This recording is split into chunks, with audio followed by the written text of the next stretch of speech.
it's me, Ingrid INFP, and I'm in Stockholm.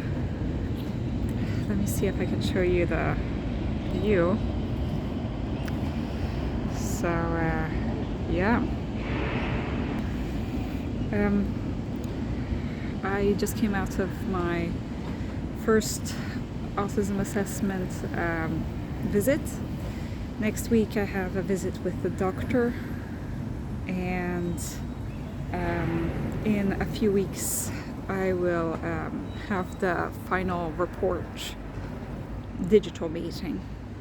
So this meeting today was 4 hours plus an hour for lunch. So, and it was supposed to be that the 2 first hours were cognitive testing and the 2 last hours were for interview.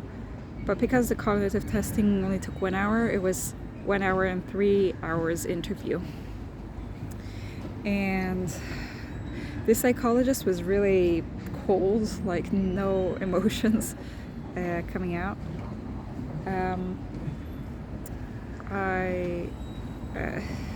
It was basically like an IQ test.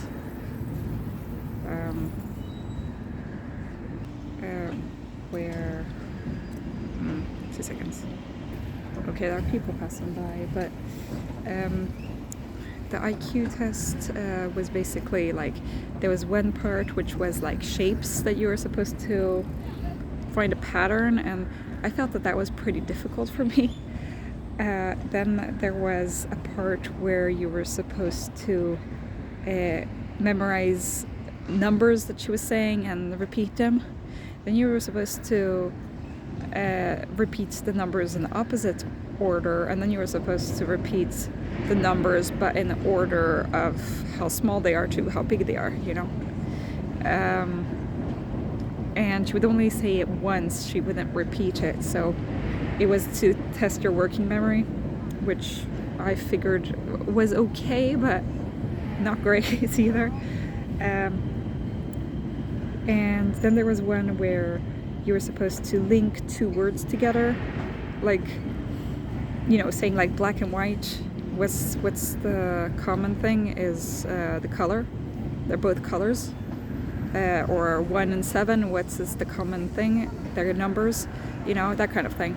But it gets more and more conceptual as time goes on. So she was like, one of them was about the tides and music. What's the same? What's the different? Like, what is the common denominator? And I said that it's because it has a rhythm. So yeah, that was like the linguistic part. I didn't know the word for tides in Swedish, but she did help me out on what that word meant. So it was okay, even though Swedish wasn't a language I grew up with. They're doing some work at Slussen, which is this part of Stockholm that they've been doing work here for like 5 years. It's never ending. Anyway, so I did those parts.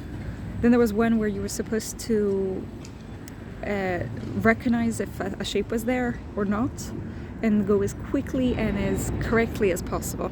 I was so scared of like making a mistake that I was like rereading or re-looking at the lines at each exercise several times, so I was probably pretty slow. But I could go faster if I wasn't that afraid of making a mistake. But yeah, so that's what we did for an hour. Then we took a break. Then we started talking about things. And she asked about my childhood. She asked about concentration, about everything that was missing from my earlier reports, because she's read my earlier reports.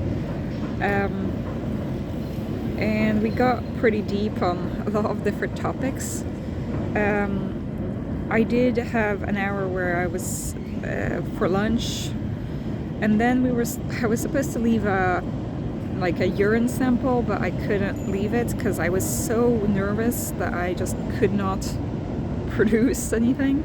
And also I'd already gone to the bathroom like 2 hours before or something, so I really couldn't. So she said it's okay, I could leave it at the next visit, which is the doctor's visit. But basically they have to check for drugs. So yeah, I didn't have any. I'm not taking any drugs. Yeah, that's what I did. Obviously she's looking at like how I interact and such. This center was close to where I actually studied psychiatry, by Sankt Göran's hospital in Stockholm. So I didn't want to go to the cafeteria there and possibly, you know, meet with people I don't want to meet, you know. I'm feeling pretty tired after all of this. In the end, what happened is that she decided that she'll send the questionnaire in. She'll put the questionnaire in ChatGPT and translate it into English so that my mom will be able to answer it, because my dad, I don't think that he can answer these things. Also, she said, because I told her, well, why can't you call my mom? It will be easier. And she said, no, your mom needs more time to reply to these questions. And so she said that she would send it in an email to my mom, and so my mom can send it back. At the moment, my mom is in the US, so she can't really answer. But so when she comes back from the US, I will make her write it down. And then on the 27th, I get the results. So yeah. I barely had any eye contact with this person, which, you know, I guess works for my advantage, I guess.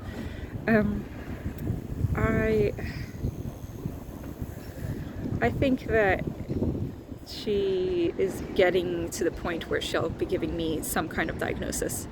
I don't know if she'll give me ADHD, but I think that she'll give me autism.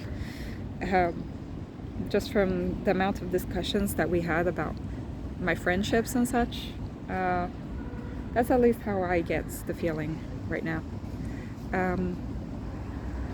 They need to see if I have other mental health conditions. So the doctor will be asking me about, you know, depression and social anxiety and blah blah blah, to see if I have anything else, which you know, is great, but I don't want to be diagnosed with anything else. I don't want to suddenly find out that I'm bipolar or a borderline. Like, it's enough suffering, you know. But yeah, so that's what he has to do. He also has to, you know, check my blood pressure and all that. So yeah, this was only the beginning of my process, I guess. At least I don't need to be there physically when I get my diagnosis. I will be at work, most probably, and using Teams. And then they will send a report by in the mail, I guess, that will explain to the neuro rehab place in my hometown what the diagnosis is and what they recommend that I should do. So yeah, that is it for today. I don't know more. I will be in this limbo kind of the whole of September, but it's okay, because I have other things I need to focus on, most notably my work, and also like just managing the rest of my life. Finishing up all of my patients' like issues before I go on my placement in geriatrics, which will start in the middle of October. So I need to make sure that all my patients are kind of stable under control before I leave. And also I want to be like, you know, take the opportunity. There's still some sunlight. This is quite amazing. Let me turn the camera again. What a wonderful view.